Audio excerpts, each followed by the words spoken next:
Mesdames et messieurs, bonsoir, bienvenue sur votre plateau Entrepreneurs. Ce soir, nous allons parler de reconversion professionnelle. Ça fait un moment que vous nous appelez pour poser des questions sur ce sujet par rapport à pas mal de choses qui s'est passé. Donc, vous avez un plateau spécial et bien fourni cet après-midi pour vous expliquer tout ça. D'ailleurs, on va commencer avec Monsieur Jacobi Coali. Comment allez-vous ? Bien, merci. Bien, alors... Vous êtes du réseau EVA, vous êtes déjà venu sur notre plateau en plus.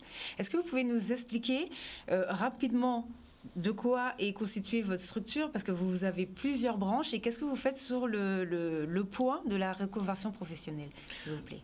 Alors, bonjour à tout le monde. Le réseau EVA, c'est une structure qui s'occupe de reconversion professionnelle, qui s'occupe plus précisément du conseil en évolution professionnelle. Il s'agit pour nous de prendre en charge, avec un ensemble de partenaires que je vais présenter, toutes les personnes qui sont des actifs occupés, c'est-à-dire des salariés, des artisans, des actifs. Donc, on va exclure tout ce qui est demandeurs d'emploi ou personnes qui sont des fonctionnaires, de manière à les accompagner vers leur évolution professionnelle. Alors pour cela, nous travaillons avec la Chambre de commerce et d'industrie des îles de Guadeloupe, avec la Chambre des métiers de l'artisanat et le GIPDFI, chez lesquels il y a un certain nombre de consultants qui reçoivent ces personnes-là et qui les accompagnent vers ou formation ou changer de métier. L'objectif, c'est cela. D'accord. Alors, vous êtes accompagné avec Monsieur Pierrot. Bonsoir, vous allez bien? Oui, bonsoir, oui. Ça fait plaisir de vous voir. Oui, merci. Vous m'avez manqué, j'ai envie de dire. Ça fait du bien. On va pouvoir parler un petit peu de la partie formation dont vous vous occupez.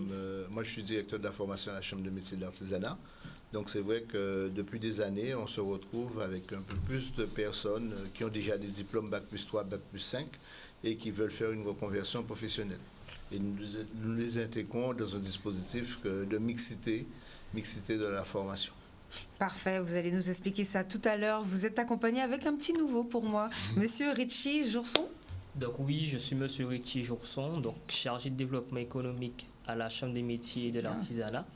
Donc j'accompagne les porteurs de projets à la création d'entreprises et plus singulièrement aussi pour la reconversion, ça va de pair. Donc voilà, je suis en adéquation avec le service de Monsieur Pierrot.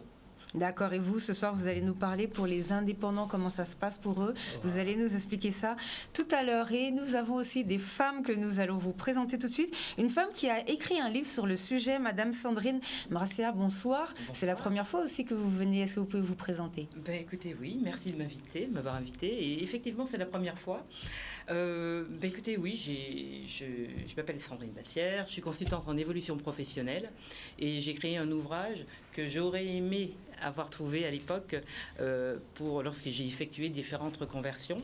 L'idée, c'est une feuille de route qui peut permettre en fait de changer de carrière peut-être un peu plus facilement, parce que c'est un parcours qui est difficile et qui est très intime. Aucune reconversion ne ressemble à une autre. Je pense qu'on est un petit peu d'accord là-dessus.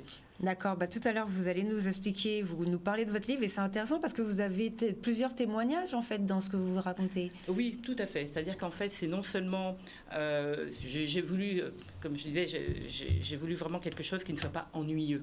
On est vraiment il y a des testimoniaux de personnes qui ont réussi leur reconversion et qui expliquent et qui donnent quelques clés pour ceux qui aimeraient bien mais qui n'osent pas forcément. D'accord, on va parler de ça tout à l'heure et bien évidemment notre chroniqueuse mensuelle. Bonsoir Aurore Costa, comment allez-vous? Bonsoir Sabine, ça va très bien, merci. Alors vous aussi, en plus vous travaillez avec des gens qui font de la reconversion professionnelle sur notre territoire. Vous allez nous faire un petit point, un petit bilan? Oui, bien sûr. Tant ceux qui sont porteurs de projets, donc femmes plus majoritairement, et ou bien ceux qui sont en poste et qui envisagent d'autres dispositifs pour faire de la montée en compétences, changer d'entreprise, changer de métier. D'accord, c'est parfait. Donc comme vous avez vu, on a un plateau bien fourni ce soir et vous aurez vraiment le maximum d'informations possibles. Alors Monsieur Jacobi Coali, est-ce que vous pouvez nous expliquer pourquoi vous travaillez avec la Chambre de métier là? Est-ce que vous avez mis en place, s'il vous plaît? Alors, le conseil en évolution professionnelle, dans un premier temps, c'est une prestation, un service parce que c'est gratuit, qui a été mis en œuvre dès la loi de réforme de la formation professionnelle de 2015, puis qui a été revu et remis en valeur en 2018 En 2015, ça a été mis en place, c'est un service, mais il y avait zéro financement pour le faire. Quand en 2018, il y a quand même des financements qui ont été mis en place. Et nous avons répondu avec les partenaires à un appel à projet, on dirait, c'était un marché, qui nous permettait, avec les compétences que nous avions tous, de pouvoir répondre aux questions qui se posaient des personnes qui veulent se reconvertir, changer de métier. Pour cela, il y a un cahier des charges et donc il y a des compétences à avoir, hein, dans un cadre légal en plus. Voilà. Donc ce conseil-là, on l'a mis en œuvre depuis il y a bientôt 2 ans aujourd'hui. C'était début Covid. Et effectivement, nous avons vu pas mal de personnes, notamment la première année, qui viennent pour prendre des conseils et savoir comment faire. L'objectif, c'est quoi? C'est peut-être pas d'aller aussi loin que les partenaires que nous avions aujourd'hui sur le plateau, mais de répondre à ce cadre-là, un cadre légal qui vous permet de sécuriser le parcours et surtout de pouvoir prendre en compte tous les dispositifs qui existent. Pour se reconvertir. C'est un véritable souci aujourd'hui, on en parle tout le temps, hein, de dire qu'il y a plein de dispositifs, il y a de l'argent, etc., etc., et on ne s'y retrouve pas. Oui, c'est une jungle. C'est une jungle dans les autres domaines, et dans ce domaine-là aussi, les choses ont été un petit peu plus cadrées. Pour ce qui nous concerne, nous, on reçoit les salariés, d'accord, et les indépendants. Les autres, comme je dis, les demandeurs d'emploi, ils sont pris en charge dans ce cadre-là par le Pôle emploi. Et puis les fonctionnaires aussi, ils n'y ont pas droit. Mais il y a quand même la possibilité de passer par l'APEC pour certains fonctionnaires quand le projet il est bien défini. Voilà. Donc nous avons plusieurs niveaux d'intervention. Enfin, deux premiers niveaux qui ont un premier niveau de conseil. On écoute la personne et on essaye de la mettre à l'aise dans son projet, qu'elle commence à se dire est-ce que réellement, c'est pas très long, hein, c'est 1h30 d'entretien, mais vous avez un consultant en face donc, qui a déjà les clés et qui vous permet de faire en sorte que vous posiez des questions. Un tel projet, on le porte, hein, c'est pas les autres qui font pour vous, c'est pas les autres qui l'écrivent. Si vous voulez faire ce projet-là, il faut que vous le maîtrisiez. Et pour le maîtriser, il faut que vous posiez des questions, que vous trouviez des réponses, que vous alliez chercher les solutions. Donc il y a un premier niveau qui vous permet de faire ce point-là. Ce point-là, c'est de se dire aussi, est-ce que j'ai la formation ? On voit aussi, est-ce que réellement c'est ce que j'ai envie de faire ? Est-ce que ça n'est pas d'autres problèmes sous-jacents qui sont là ? Et donc, après ce premier entretien, on peut déjà conseiller, c'est plus rare, hein, conseiller à la personne de se faire un bilan de compétences, qui est justement une prestation à part et qui lui permettra de se poser vraiment beaucoup plus de questions, de définir un certain nombre de choses. On peut penser qu'il faut tout de suite une formation que la personne pourra peut-être faire dans le cadre de son CPF, son compte personnel de formation, qui lui permettra d'aller plus en avant. Donc ça, c'est le premier niveau pour 1h30. Après, on peut avoir un deuxième niveau pendant 4 heures où on accompagnera la personne dans son projet. Ce n'est pas nous qui lui porterons l'aspect technique, mais on l'accompagnera pour qu'elle écrive le projet, parce que ce projet est destiné à être présenté à une commission, Transition Pro, qui lui ouvrira un certain nombre de portes. Dans notre cadre, il faut le dire de manière très précise, et c'est extrêmement important, surtout ne jamais démissionner avant de venir faire le CEP. Oui, surtout. Ça, c'est cadre légal. Parce qu'on ne sait pas ce qui peut arriver après, parce qu'on va passer devant des commissions, etc. Et c'est votre projet. C'est votre projet, il peut ne pas être accepté. Donc, il faut faire très attention. C'est quelque chose, c'est dans le temps qu'on le développe. Donc, surtout, ne pas démissionner. Et pendant ces 4 heures, on essaie de profiter de tous les dispositifs, de tous les outils qui vous permettent de faire un projet dont l'évaluation, ça sera quoi ? L'évaluation au niveau de Transition Pro, qui est une commission qui permet de valider le projet, c'est de dire est-ce que le projet il a un caractère réel et sérieux ? C'est les deux mots. Je suis toujours dans du juridique quelque part, parce que c'est un cadre. Est-ce que c'est un projet qui a un caractère réel et sérieux ? c'est ce qu'on demande. Est-ce que c'est un projet qui peut être développé? Vous ne l'avez pas encore écrit, vous n'avez pas encore développé, vous n'avez pas encore monté votre structure, par exemple. Surtout, attendre. Il faut que ça soit très mûr, ce que vous faites, et vous êtes accompagné au niveau du réseau EVA dans ce cadre-là. D'accord, merci pour ces informations. Du coup, comment ça se passe pour les indépendants? Quel accompagnement est mis en place au niveau de la Chambre et qu'est-ce que vous faites? Donc, au niveau de la Chambre des métiers, donc, il y a plusieurs accompagnements qui sont mis en place.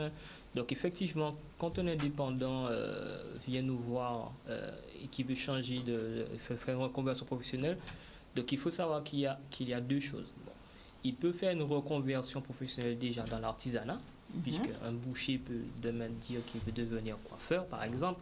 Donc voilà. Donc ça, c'est déjà un exemple. On va déjà discuter avec lui. Et comme disait monsieur Jacobi Koali, voilà, il y a l'idée et ensuite il y a le processus qui amène la reconversion professionnelle. Donc c'est vrai qu'à la Chambre des métiers aussi, nous avons cette part où nous accompagnons les artisans qui veulent faire cette démarche de reconversion professionnelle. Donc on prend le temps de la discussion. Ensuite, on amène le chef d'entreprise de A à Z, puisque ça peut vouloir dire créer une nouvelle structure. Donc ça, on accompagne aussi les dossiers de financement, les dossiers d'aide, les dossiers de subvention. Donc nous accompagnons l'artisan sur tous ces éléments. Et comment ça se passe du coup? C'est un artisan qui veut quitter l'artisanat, par exemple, qui veut demander d'être fonctionnaire, ou comment ça se passe dans ce cas-là? Donc effectivement, l'artisan qui veut quitter l'artisanat, bon, il y a la procédure classique par exemple où il va faire une radiation. Bon, si c'est vraiment une reconversion, je vais le diriger, donc après avoir fait l'entretien préalable avec lui, je vais peut-être le diriger vers le service de mon collègue M. Pierrot, donc qui va aller plus en détail avec lui. Mais il est vrai ce sont des cas particuliers. Voilà, ce sont des cas particuliers, donc ce serait difficile de répondre aujourd'hui, mais ce sont des cas particuliers. Donc voilà. Est-ce que depuis, alors bon, c'est vrai que là on est seulement au mois de mars et nous il y a eu pas mal de demandes sur ce point. On a vu tout ce qui s'est passé avec les gens qui travaillent dans le médical, mais ça a donné d'autres idées aussi à d'autres artisans pour qui c'était très difficile cette année. Par exemple, il n'y a pas eu de carnaval pour la 2e année consécutive. Est-ce qu'au niveau de ce que vous constatez, il y a une demande ou pas au niveau de la Chambre, de gens qui commencent à s'inquiéter et qui vous parlent de cette fameuse reconversion ou pas particulièrement? Donc effectivement, au niveau de la Chambre des métiers, on va dire c'est plus le secteur du médical quand même, où il y a quand même pas mal de Donc ils veulent devenir des artisans. Qui veulent devenir des artisans. L'inverse, très peu quand même, puisque les artisans, ils tiennent à leur entreprise, ils tiennent à voilà, serrer les coudes. Donc c'est vrai que c'est plus dans le domaine du médical qui veulent devenir artisans. Donc on a eu quand même pas mal. Donc je les reçois, je les accompagne, je leur demande justement si c'est une idée vraiment mûrie. Donc c'est ce qui est très important aussi, puisque faut savoir que on pourra pas faire. En fait, il sera difficile de faire machine arrière une fois que c'est enclenché. Donc on est là aussi pour faire cette démarche de les prévenir, de les mettre en adéquation avec leur projet. Bon, super. Merci beaucoup pour ces éléments. Et du coup, comment ça se passe pour la formation et le financement, Monsieur Pierrot? La formation, ça dépend du public. Nous recevons d'abord les personnes. Nous avons une fiche d'inscription pour les personnes adultes, on va dire, parce que nous avons de la formation initiale et de la formation continue. Donc, nous avons une feuille de renseignement. Ensuite, cette personne, notamment en formation continue, est positionnée par rapport au métier, par rapport au diplôme qu'il veut. Et à partir du diplôme qu'il veut et en fonction de son parcours professionnel avant, nous établissons un parcours individualisé par rapport au diplôme qu'il veut passer. Et ensuite, nous l'aidons dans le financement. Donc, ça peut être un demandeur d'emploi. Donc, il va demander le financement à Pôle emploi. Ça peut être un salarié qui va passer par Transition Pro ou par son OPCO aujourd'hui. Et ensuite, nous faisons la demande de financement pour lui. Et dès qu'il a la demande de financement aujourd'hui, il peut rentrer en formation. Aujourd'hui, avec la loi du 5 septembre 2018, c'est une entrée permanente, entrée-sortie permanente. Donc, c'est vrai que les parcours sont très individualisés et la formation peut débuter à n'importe quel moment. La seule contrainte, c'est par rapport, comme c'est vrai que nous préparons beaucoup de diplômes de l'éducation nationale, c'est-à-dire quelqu'un qui va entrer ici en formation au mois de mars, au mois d'avril maintenant, il ne pourra passer l'examen qu'en juin l'année prochaine, en juin 2023. C'est des diplômes avec le CFA ou ça n'a rien à voir? Non, c'est des diplômes, nous passons surtout des diplômes avec l'éducation nationale ou des diplômes du réseau des chambres de métiers. C'est-à-dire, par exemple, parce que vous avez un exemple pour qu'on comprenne, par exemple, ce sont des diplômes d'artisanat, non, surtout des métiers de l'artisanat. C'est-à-dire que nous préparons environ 27 métiers. Donc, nous avons toute l'alimentation, boulangerie, pâtisserie, cuisine, voilà, les métiers du service, la coiffure, l'esthétique, le commerce, et aussi les métiers du bâtiment, la plomberie, l'électricité, la menuiserie, la charpente, la plomberie et les métiers de l'automobile. Donc ça veut dire que si on veut se requalifier, avoir comme si on avait fait la formation initiale à l'école, on vient tout simplement vous voir. C'est génial. Voilà. Il y a un positionnement qui est fait. Et c'est vrai que lorsque la personne est diplômée déjà, donc elle est dispensée de toutes les matières générales, français, maths, histoire, géographie, et ne fait que les modules professionnels. D'accord. Alors, j'ai vu, monsieur, vous voulez intervenir, je crois. Oui, une précision par rapport à ce qu'il dit, justement, concernant les salariés qui passent en concerne l'évolution professionnelle. Donc, je disais que le circuit, il est sécurisé si on respecte effectivement les étapes aussi.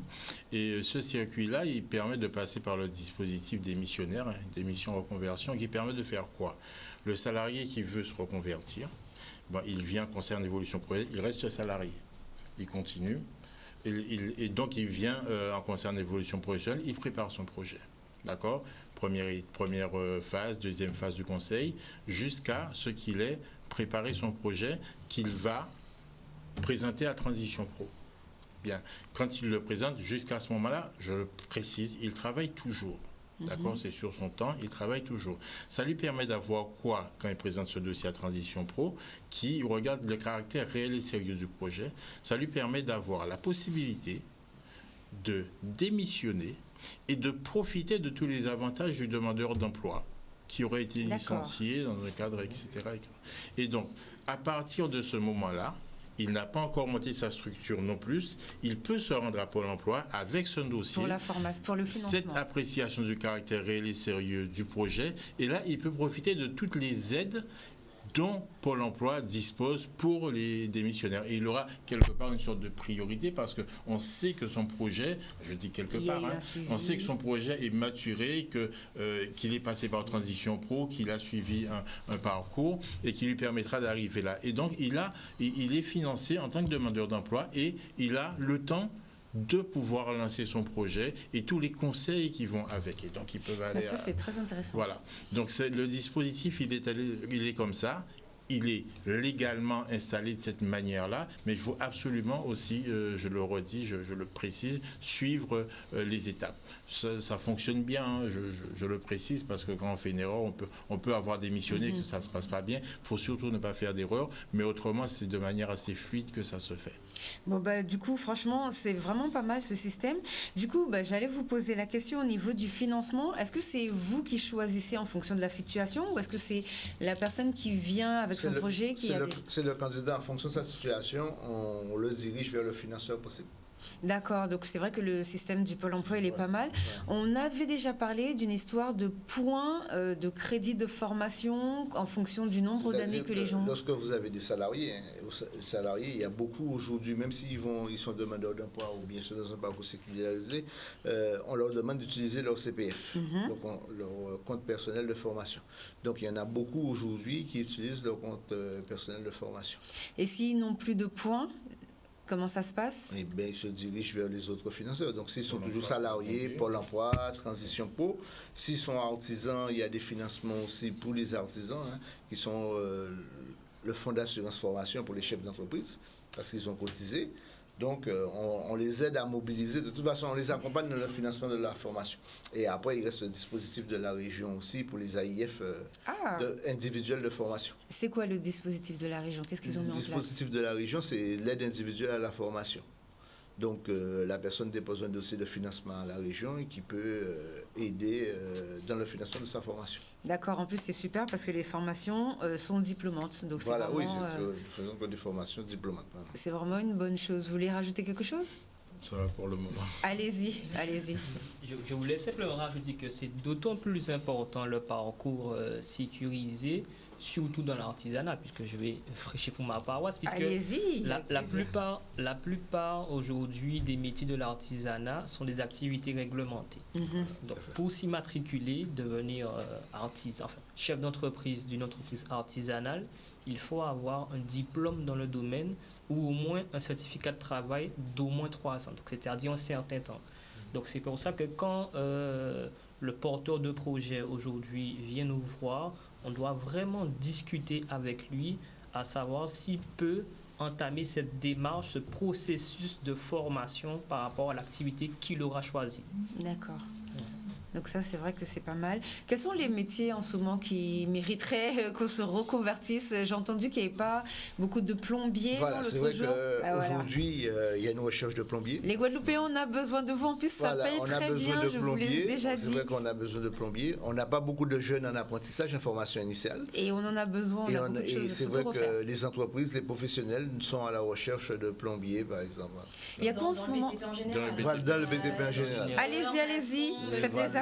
Voilà. Faites les appels, allez-y, qu'est-ce qui manque? Dans les métiers du bâtiment, c'est vrai qu'il manque souvent le BTP. Voilà. Des chefs de chantier, Voilà. des menuisiers, des électriciens. C'est vrai que les jeunes ne sont pas intéressés par ces métiers. Donc, si quelqu'un a déjà de l'expérience dans notre métier, c'est vrai qu'il peut faire sa formation. Généralement, quelqu'un qui a un diplôme, il peut faire sa formation sur 9 mois. C'est ce que j'allais vous poser comme question. Il peut être opérationnel, au lieu de faire 2 ans, il peut faire 9 mois et il est tout de suite opérationnel. Et c'est vrai que beaucoup d'entreprises, ils préfèrent avoir un adulte en reconversion qui peut avoir, durant sa formation, parce qu'il a un financement, il doit faire des périodes en entreprise pour pouvoir valider son diplôme. Donc, ils préfèrent avoir quelqu'un, on va dire, gratuitement, que de pouvoir le payer.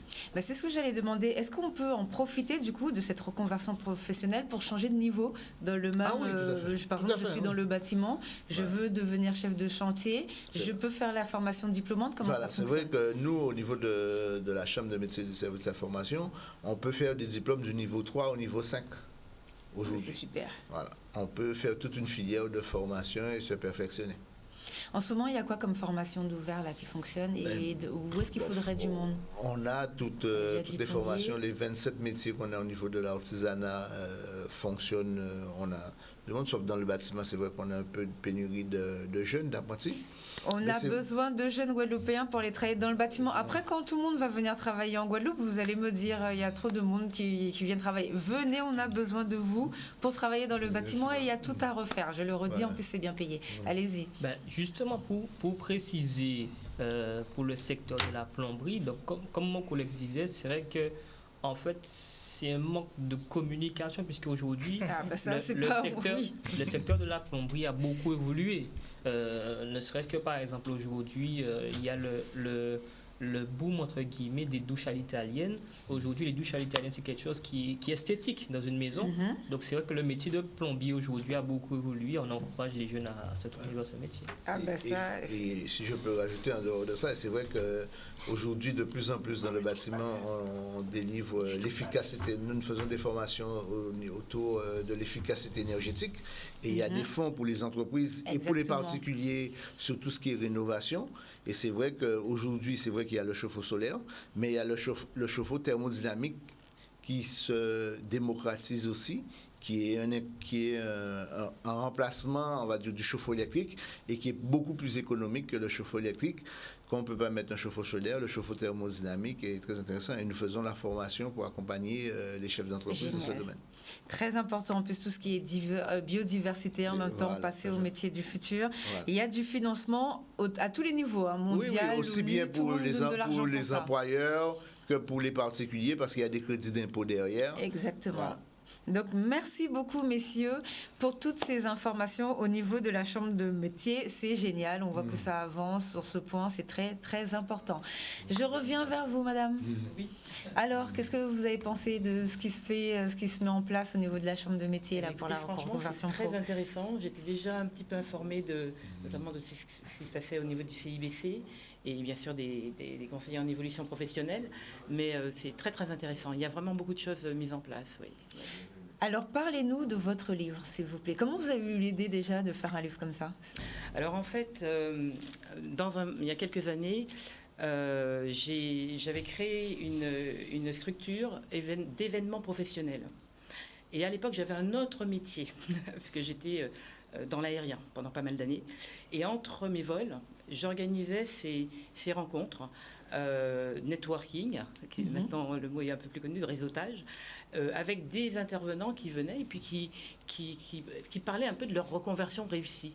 Parce que c'était mon souhait justement de changer de métier, mais je ne savais pas comment. Donc je me suis dit, tiens, si je pense ça, il y a d'autres personnes qui le pensent aussi. Tiens, on va créer ça. Et puis ça, il y a eu une quinzaine d'événements qui ont été créés. Bon, c'était pas tous les mois, c'était tous les 2-3 mois.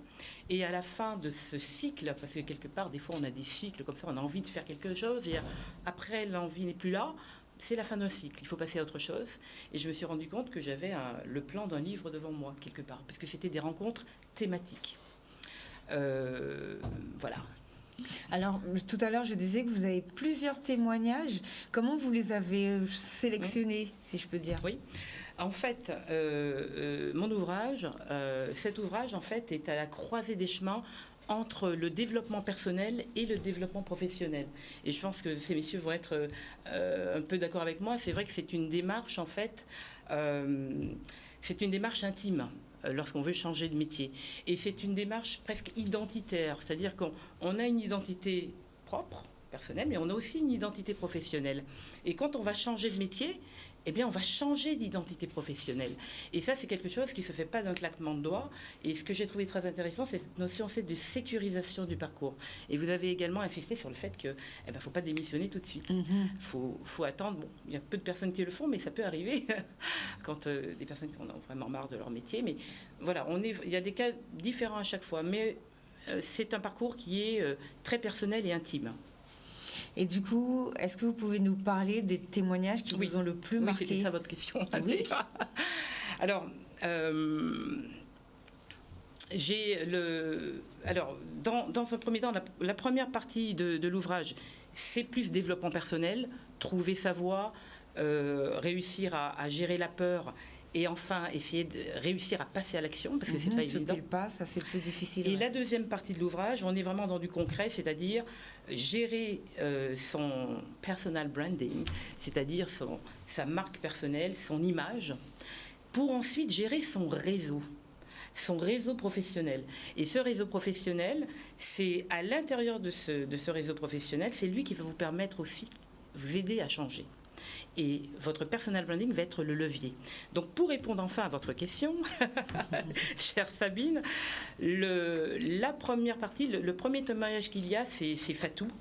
Et Fatou, justement, elle ne savait pas... C'est pour trouver sa voie. Et d'ailleurs, le titre du testimonial, c'est « Trouver sa voie, VOIX ». Et justement, elle raconte comment elle a pu... comment dire, souvent, quand on est en reconversion professionnelle, ça correspond en fait à un désir d'enfant. Ah, une passion d'enfant. On veut accomplir. Voilà. Et Fatou, donc, elle est sénégalaise. Et un jour, elle raconte que quand elle avait 5 ans, elle a vu une chanteuse d'opéra et elle a dit à ses parents, c'est ce que je veux faire. Mais elle avait 5 ans et entre-temps, elle a fait autre chose.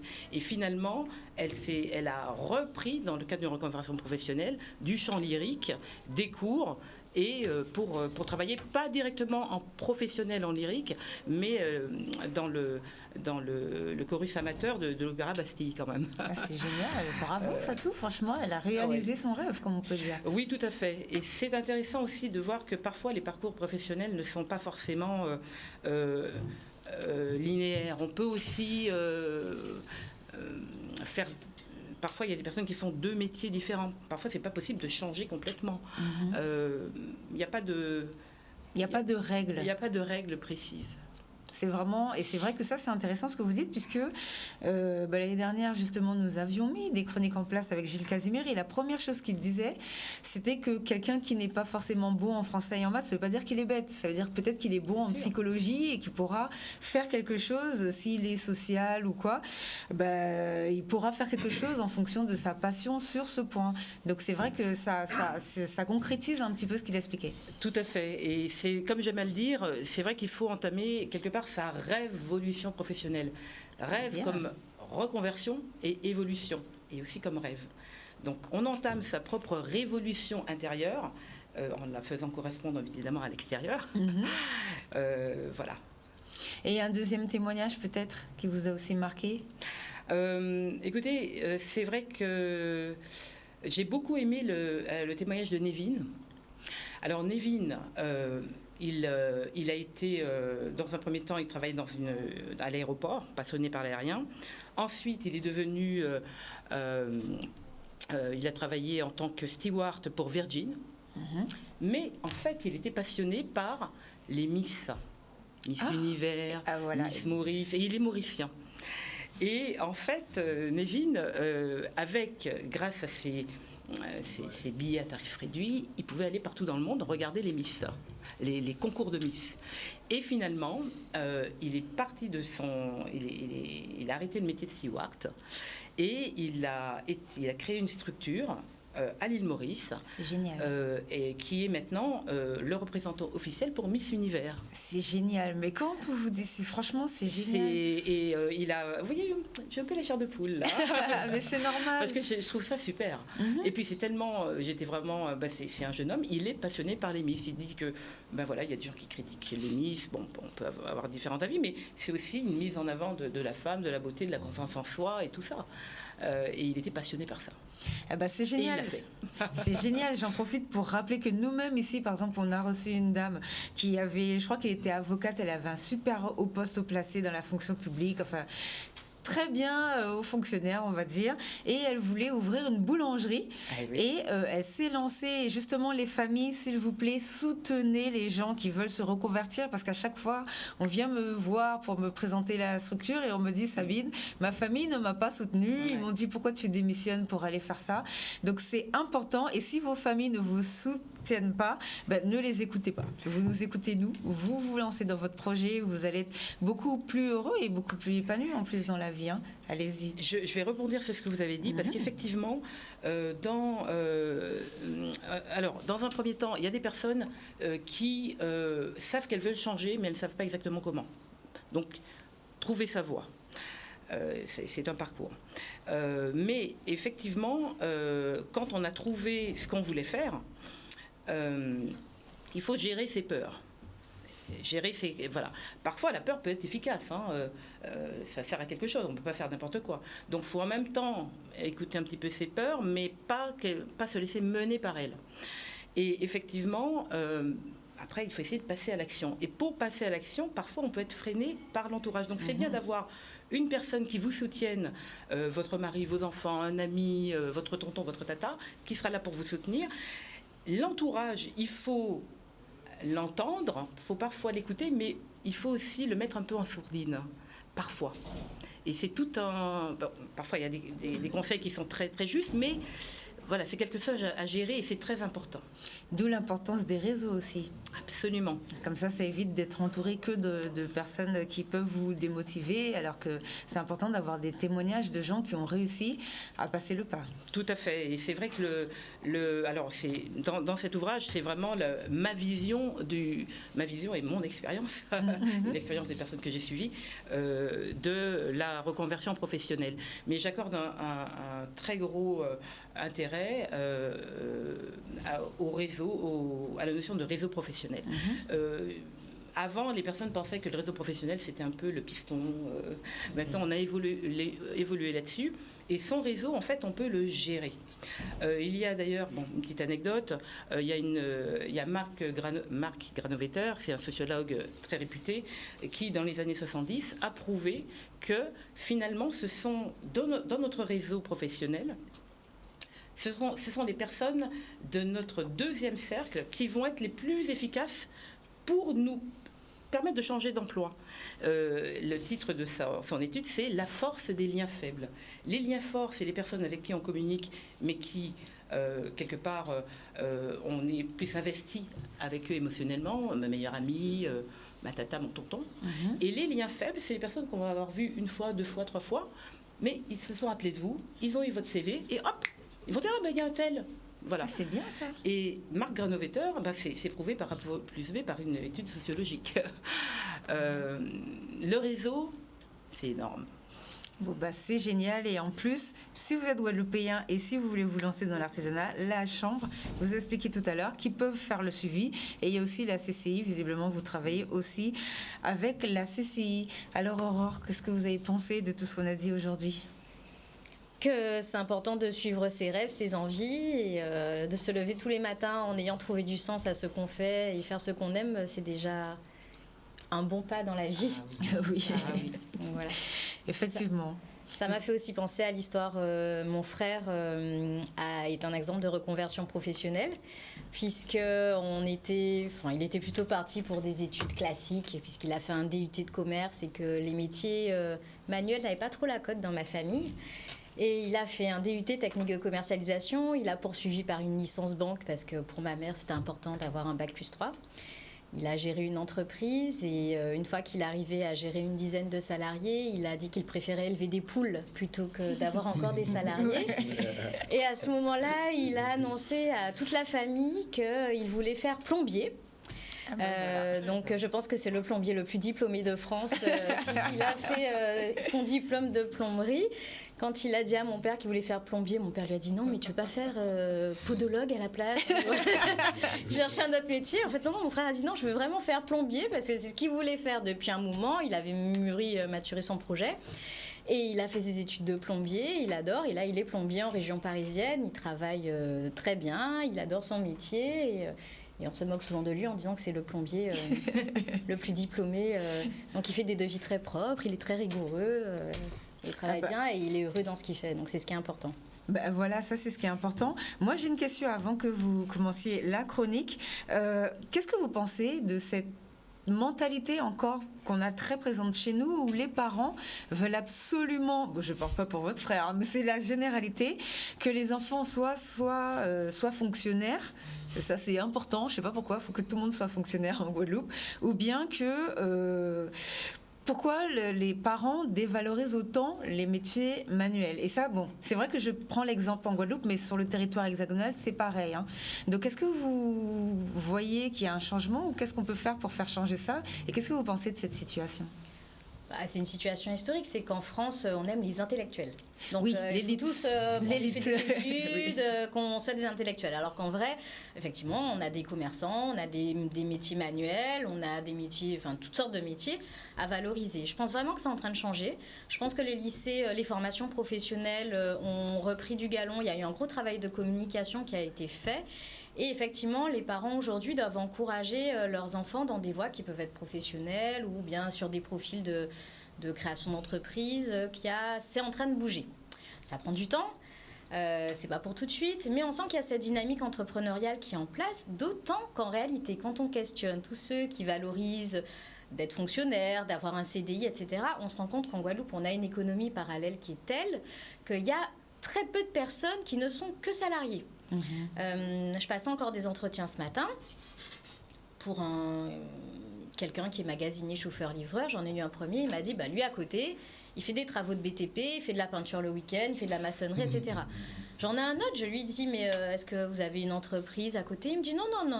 Et puis je le questionne un peu. Et en fait, j'apprends que tous les week-ends, avec son frère, il va pêcher des palourdes qu'il revend. Mais je lui dis, mais ça, c'est un business, en fait. Oui. Et toutes les personnes, en réalité, autour de nous, tout le monde est entrepreneur à son échelle. Une femme qui, aujourd'hui, est mère au foyer, elle gère une entreprise. Mais pour de vrai. Elle gère la logistique, il y a la bouffe, il y a les allers-retours, la gestion du budget. Donc, tout le monde est entrepreneur à son niveau et il faut valoriser cet aspect-là.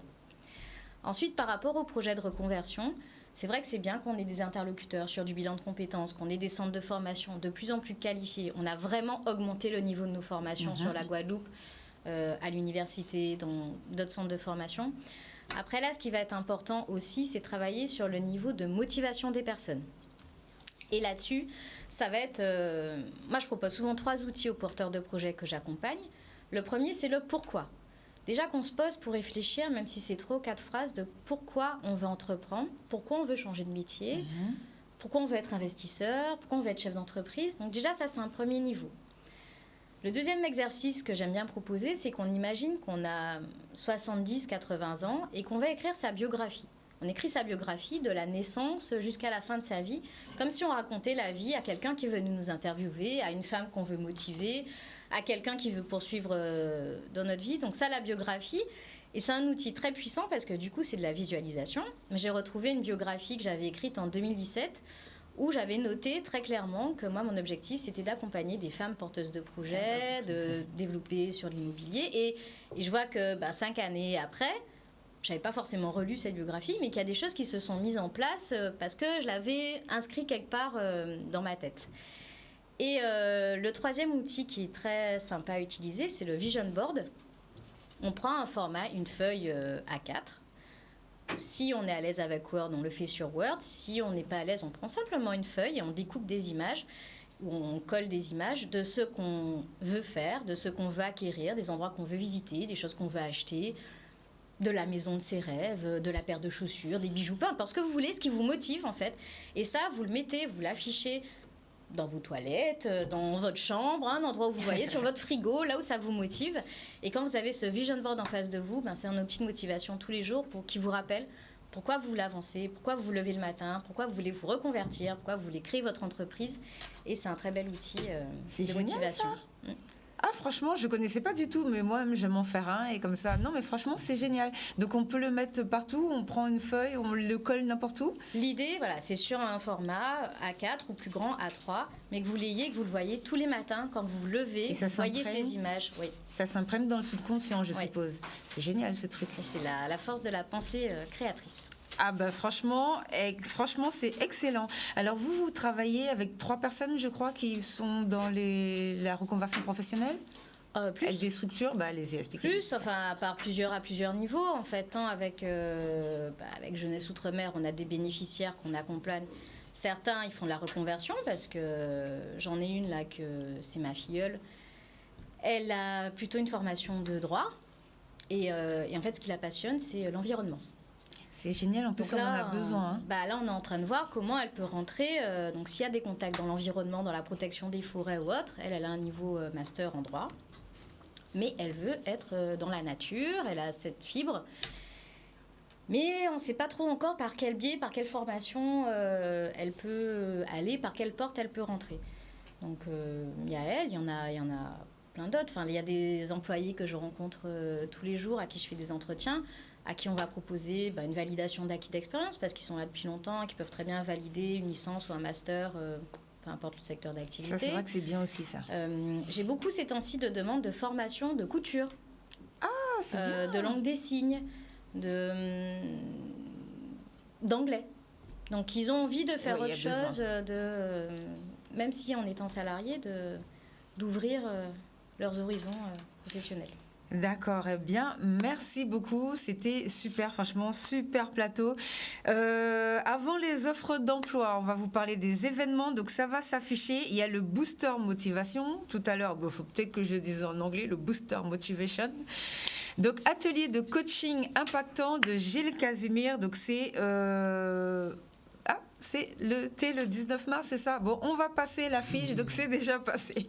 Bon, ça, c'était la semaine dernière. Bon, en tout cas, il avait mis ça en place. N'hésitez pas à le contacter si vous voulez, peut-être s'il refait une autre session ou si vous voulez savoir ce que c'est. Deuxième information, il y a la signature de convention, ça va s'afficher. Donc ça, c'est une information que j'ai reçue avant on disait le MEDEF, maintenant c'est Union des entreprises de Guadeloupe. Donc le vendredi 25 mars à 8h30, donc ils vont collaborer au développement de la culture et de l'économie du numérique afin d'assurer la pérennité des acteurs socio-économiques du territoire. Alors ça, je trouve que c'est pas mal aussi. C'est vrai qu'en ce moment, moi je reçois beaucoup de choses de leur part. Et c'est vrai que là, depuis fin d'année, ouais, c'est ça, hein, fin d'année, je crois depuis à peu près, on va dire, novembre, décembre, je dirais, il y a de plus en plus d'événements qui se font même au niveau du MEDEF et je trouve que c'est vraiment pas mal, soit pour les accompagnements des entreprises, les travailler avec les différentes structures, que ce soit high-tech, numérique et tout. Donc ça, c'est vraiment pas mal. Alors par contre, attention, inscription obligatoire. Donc n'hésitez pas à rentrer en contact avec l'Union des entreprises de Guadeloupe. Vous pouvez le faire via les réseaux sociaux. Sinon, il y a un numéro de téléphone, le 06 90 520 450. Donc, vous connaissez de toute façon en général, hein, c'est le MEDEF. Maintenant, ça s'appelle Union des entreprises de Guadeloupe. Voici pour l'information et pour les offres d'emploi. Donc, vous contactez toujours Yannick Jotam, 06 90 95 81 51 et 5 cette semaine. Yannick cherche un cuisinier. Donc pour donner du plaisir aux gens à travers sa cuisine, si ça c'est votre passion, Yannick vous recherche désespérément. Donc si vous êtes rigoureux, que vous aimez la pâtisserie, que votre travail c'est un travail de qualité, que vous êtes bien organisé, que forcément on cherche un cuisinier, donc que vous êtes bon en cuisine et que vous avez une bonne esthétique, que vous êtes bon, contactez Yannick, la référence c'est QISA 0309. Ensuite, on recherche un directeur de filiale, donc homme-femme, pour gérer une filiale comme si c'était votre propre entreprise et manager des équipes et gérer des fournisseurs. Donc, si vous êtes quelqu'un qui sait prendre des décisions, qui a un esprit compétitif, il faut avoir du leadership. C'est pour un grand groupe et métallurgie. Donc, n'hésitez pas, on a besoin d'un directeur de filiales et comme vous le savez, toutes les offres d'emploi que je vous donne, c'est toujours hyper bien payé. Donc n'hésitez pas à appeler Yannick 06 90 95 81 51. Merci de nous avoir suivis. Donc la semaine prochaine, je vous les avais annoncés puisqu'on devait le recevoir le 14 mars, mais il était sur le territoire hexagonal avec tout ce qui se passe en ce moment avec la Cour des comptes. Donc avec tout ce qui s'est passé sur le territoire hexagonal avec la Cour des comptes. Donc la semaine prochaine, on va recevoir le nouveau directeur de la Chambre régionale des comptes de Guadeloupe. Donc on va faire un gros point qui va vous donner beaucoup d'explications et après on a mis un suivi en place, peut-être une fois par trimestre, c'est largement suffisant pour voir ce qui se passe un petit peu de notre côté. Alors très rapidement, vous aviez des choses à rajouter ? Oui, si je peux me permettre. Allez-y. Le jeudi 31 mars, il va y avoir en fait un débat-échange autour de la reconversion professionnelle.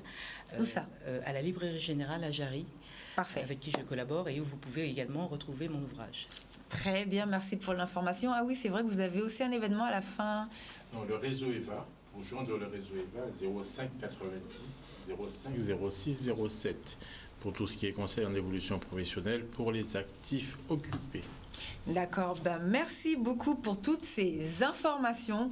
Au plaisir de vous revoir à tous. Aurore, on se rendez-vous dans un mois. On se voit dans un mois. Merci de nous avoir suivis. Au revoir. Au revoir. Au revoir.